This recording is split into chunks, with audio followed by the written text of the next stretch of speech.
and then there was the fire when you came out. That particular evening of the Blitz, night of the Blitz, Old Trafford was on fire, and the centre of Manchester, and the whole sky was so bright you could read a newspaper. That was one particular night. That was one particular night. Yeah. That was the night of the Blitz on Manchester, when most damage was done. Oh, okay. There were many raids, but the Blitz was, I think, one particular night. I don't know if it was more than one night, but again, I forget. And I'm not absolutely sure what year it was, but it was, sort of early on in the war, but not right at the beginning. So that's more or less my experience during the war, when I was a teenager. Not that anybody was called a teenager in those days, because there wasn't such. Yes. And the teenagers, we didn't lead a different life than the adults led. There was nothing specially put on for teenagers, because we were no catch for sales. We didn't have any money, just a bit of pocket money, so there was nothing designed for us. There were some films which were suitable, and magazines, but otherwise there was nothing aimed at us. So we perhaps we matured rather early, because we would go and enjoy the things that the adults enjoyed. Yes. We go to the concerts that the adults went to. We go to the theatres and see what they saw. And I don't know what else would be of interest. Oh, there was rationing, of course. Yes, and as you say, I mean, picking up bits of shrapnel, because my mother says she remembers going around with a bucket picking up bits of shrapnel. Very jagged stuff it was. Yes, and that was to be recycled into armaments, I suppose, was it? Was that the idea? Perhaps the bigger pieces, but or did you just do it for fun? Yeah, I didn't pick it up for recycling. No. Not that we used that word then. No, well, then they didn't use that word, no. Oh, they took things like railings and things. Yes. Those were, forget the metal. But no, the things that I've got in this box, wherever it is, are just small pieces of shrapnel, and pieces of parachute, and pieces of incendiary bomb. So I suppose it's this sort of fear of, the air raid starts, or the warning starts, isn't it? So people will get out, go into your shelter, then you'll have the shrieking high explosives as they come down, not knowing if it's coming towards you or away from you. But this particular time where there was the landmine came down on the school, there wasn't any warning of that. Absolutely. No air raid warning. You were just in the house. Yes, we were in the shelter. Oh, it was in the middle of an air raid. Right, yes. Yeah, and of course it had been dropped by a plane. Yes. But it had floated down. I mean, I don't know that there'd been any other explosions associated with it. So it was a rather a quiet time, and all of a sudden this terrific explosion.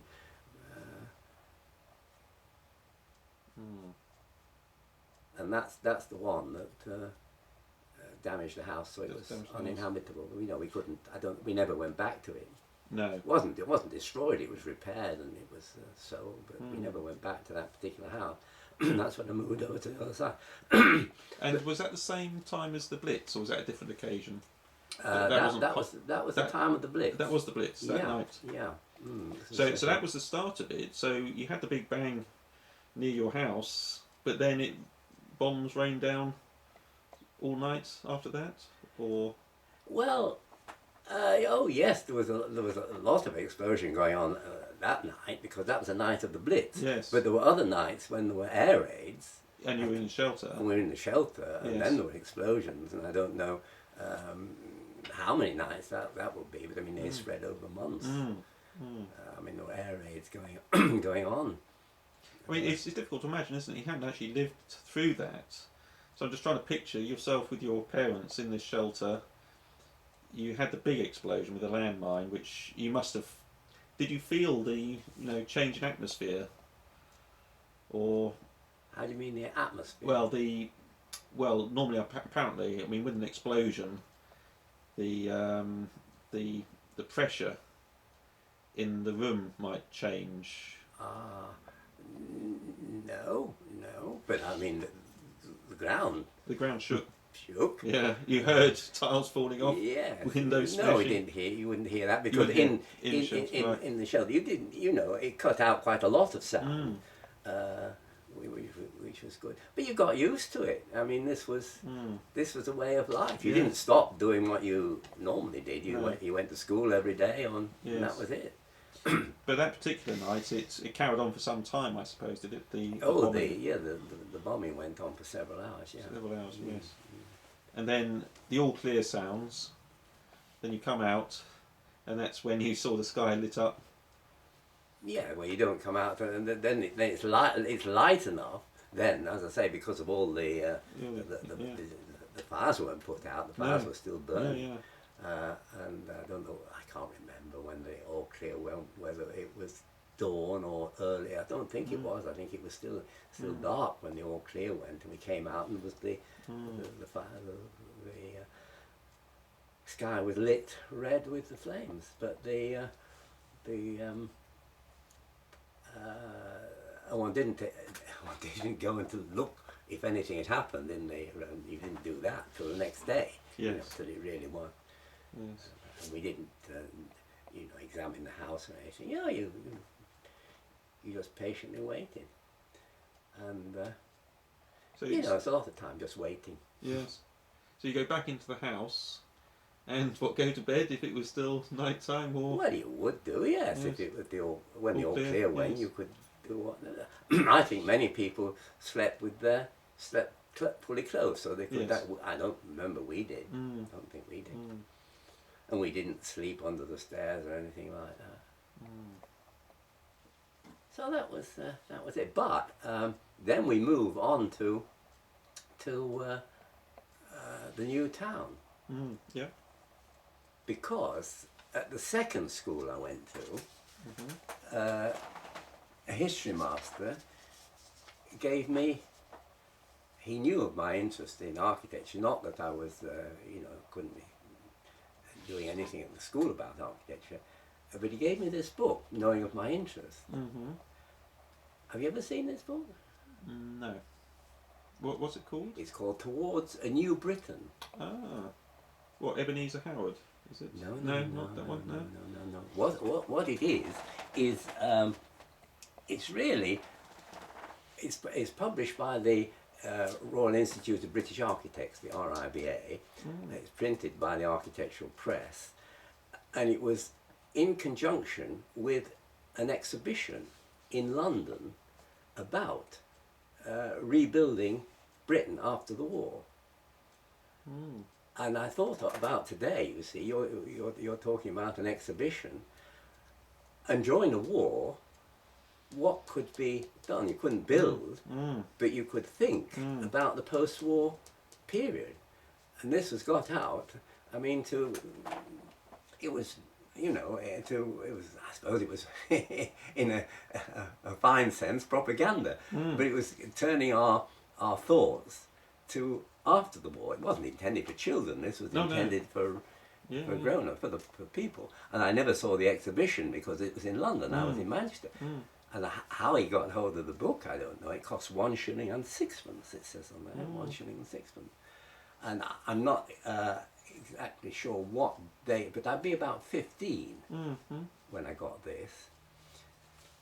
And if you read this, I mean, this is full of inspiration about building new towns. And this is before the new towns were designated or Freddie Gibbard was on the scene or anything like that. But so what year was this exhibition? Does it say? I don't know. No. You see, I've looked in this. It's nicely illustrated and everything, but it's definitely during the war. You see, we are fighting for a new Britain, for the rehousing of our fellow countrymen in a humane way, for the rebuilding of cities bombed by our enemies and bedeviled by ourselves, for the relocation of industry, for the preservation of our heritage of ancient buildings, and for the rehabilitation of the countryside. We must fight to win, and so on, you know. But it's really turning one's thought to the post-war years. And you know, it's certain this rebuilding will be undertaken with zest once it's realised it's a translation into fact of an unimagined environment, that every action is part of a great concerted movement designing to bring better conditions of life and more beautiful surroundings to all our citizens. You mean, you talk about idealisms, not spoken of much these days, because I don't know, people think it's silly, it's unrealistic. But we were idealists. I mean, what could we be? Because that was all we got to fight for. I mean, there was a time when we had nothing, you know, when we were alone. We very nearly, we could certainly have lost the war. But, so we had little to go on. So we really had just thoughts to go on. And then a thing like this it's an inspiration, but it worked on me. And not as an inspiration about winning the war, because I wasn't fighting the war, but it gave me something to think about in the future. It's very good. I mean, and the illustrations that are in it are not, of course, of England, because nothing had been built then that was anything like any new town. The illustrations of Scandinavia. Really? Yes. Some beautiful things from Sweden. And this is prophetic. I better read you the paragraph, and that's the illustration. You see what that is? That's a factory, isn't it? It's a coal washing plant of all things. But it's undoubtedly modern. Yes. Then where new buildings are required, the architect, in the usual sense of the word, comes in. He has to find out how production works and design accordingly, talking about industrial architecture here. In a coal cleaning plant, such as the one illustrated in our diagram, the progress of treatment has been worked out by the architect, Professor Cordingley, with the precision with which the engineer designs a new piece of machinery. Now, Professor Cordingley, I get this in 1915, and when I go to university, Manchester University School of Architecture, at the age of 17, who's the Professor of Architecture there? Right. Cordingley. And he's very, very part of my life in that I got the Rome Scholarship, and I got it. He'd been a Rome scholar too, and he'd put us in for that sort of thing, and that was another experience, but that's another subject. Anyway, that was amazing, I think, but I didn't know about it at the time. So there were inspirational things on architecture, on planning, but not illustrated from England, because we couldn't then. Yes. Not yet. And then there's another one here which came out.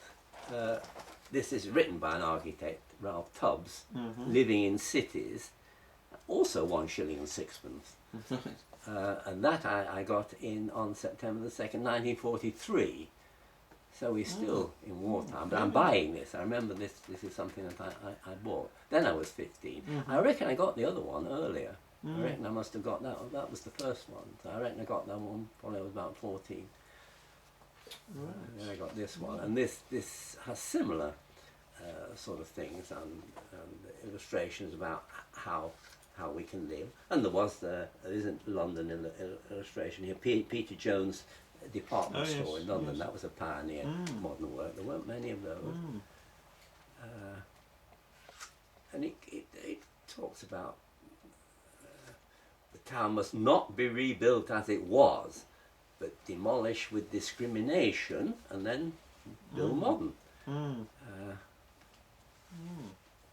Well, there was a lot of thought going into these things, and we already recognised that the city was decaying. We recognised what a lot of bad stuff we had either built in the past or had allowed to, industrial. Because in the Industrial Revolution, a lot of our cities were blighted with the sort of housing that was built, the slums. I mean, Manchester had slums. Yes, yes. And many cities had, because we were the first in the Industrial Revolution, and other countries got it later, got cleaner things. In Scandinavia, it was fueled by electricity mostly. So it was different. But I remember there were parts of Manchester slums which were really, really bad. So those were inspirational things. So what happened then? I still went to the university. The war was still going on, and I went to university when I was 17. When did you go to? Your name is James. James. Yeah. When did you go to college? Started college at 16. 60. Yeah.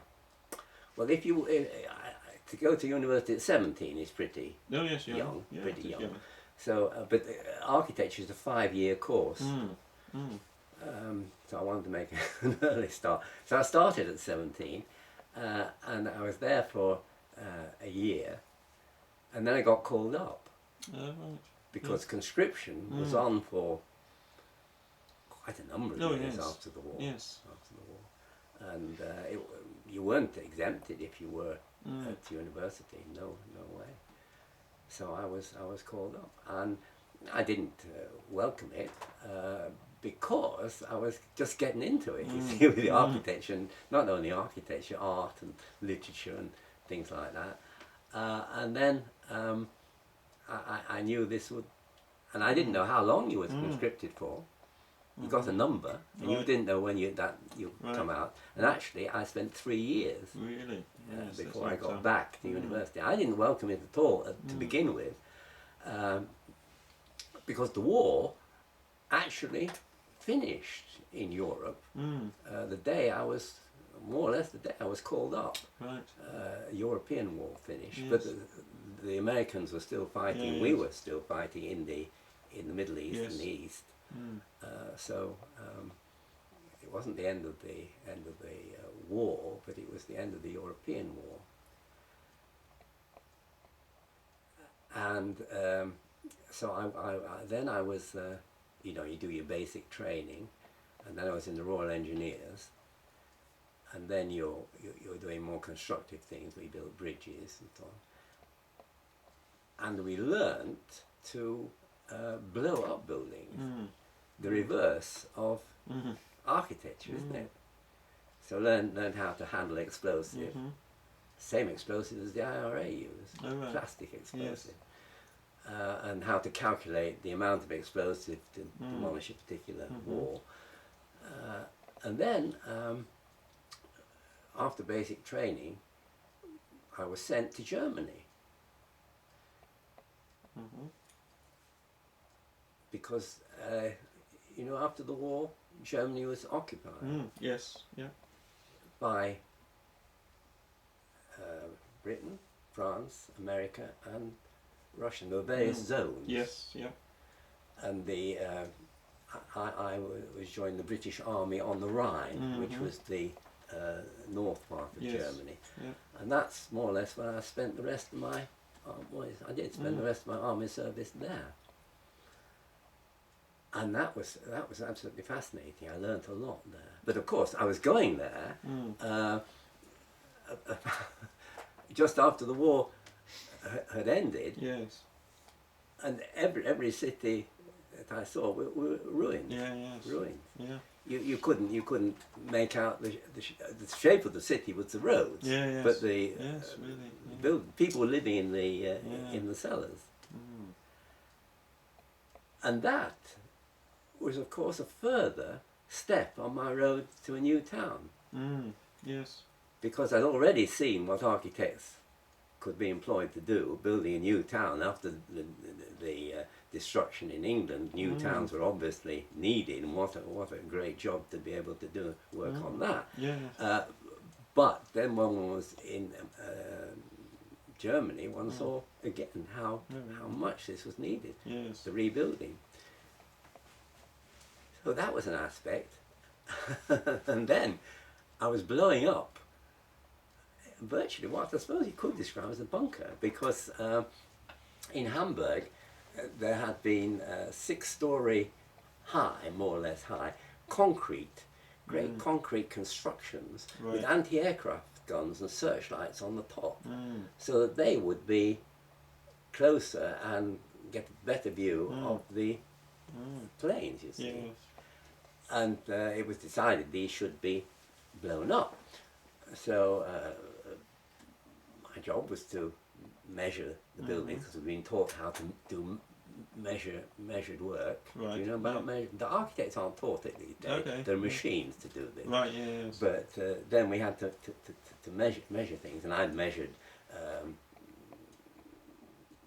buildings, you know, and done drawings of them, you know, sort of various buildings from various architectural periods. And this was a skill that I needed when I went to Rome, because I used it for something else. But then it was deciding how much explosive one would need to blow up this building. So that was quite a long job. And in a way, you could say one was doing in reverse what we, you know, I've been in a bunker, and now I was helping destroy, but it never got blown. It didn't get blown up. The reason was that although it didn't have, it wasn't designed to be built in, but it had an interior, of course. It had been occupied by people. You see, naturally they would go and live there. Got nowhere else to live, and it was the cafe. They were eating there. There was entertainment there. Yes. It was fulfilling a useful social function. Yes. So by the time I was demobbed, it was still there. Might still be there now, I don't know. That one isn't, No. but there is one, or maybe more, somewhere near Vienna. I read later on, many years later, I read that this was something perhaps that might be of interest, you know, and they mentioned this particular thing. I'm sure there's one or two around in Europe. Yes. So when I got demobbed, I went back on the second year, and there were 4 more years. And in 1949, I went with a fellow student to Franco's Spain. Oh, right. Yeah. Because, you know, we got rid of Hitler and Mussolini, but Franco was still in charge. So so I was very interested to see what it would be like. And you had to get a visa, but we had vacation. I don't know what you do in your vacation. Do you get a job? During the summer, like the holidays from school. You get a job? Yeah, I've got a job now. Well, we didn't then. We never even thought of getting a job. Right. Holidays were holidays. Yes. And we had about we wanted to travel, you see. And then we hitchhiked through France and spent 2 months in Spain. And I wrote a diary, and I'd not looked at this diary until last year. This isn't really altogether relevant because it's after the war, but when I reread this diary, I thought, gosh, this is interesting. And so I wrote it out in the way it could be read, and I printed it, and I'm now letting my friends have copies. And this is Franco's, in Franco's Spain. And Franco was there for, well, many years, until he invited the royalty. Until he died, in fact. Absolutely. So which parts of Spain did you visit? Well, we visited, I've got to show you the diary afterwards. Well, we went to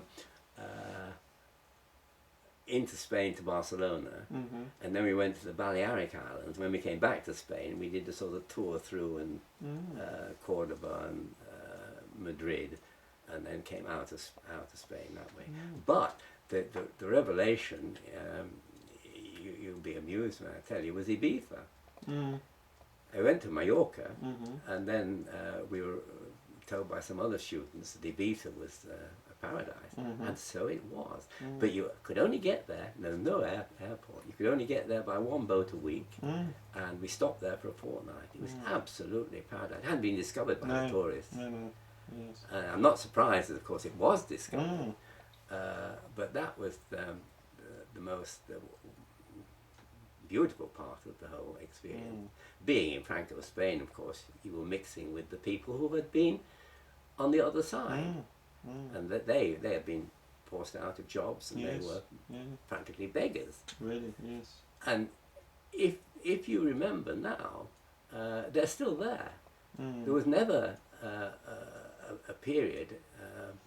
I'll just say this, and then we must get back onto the track.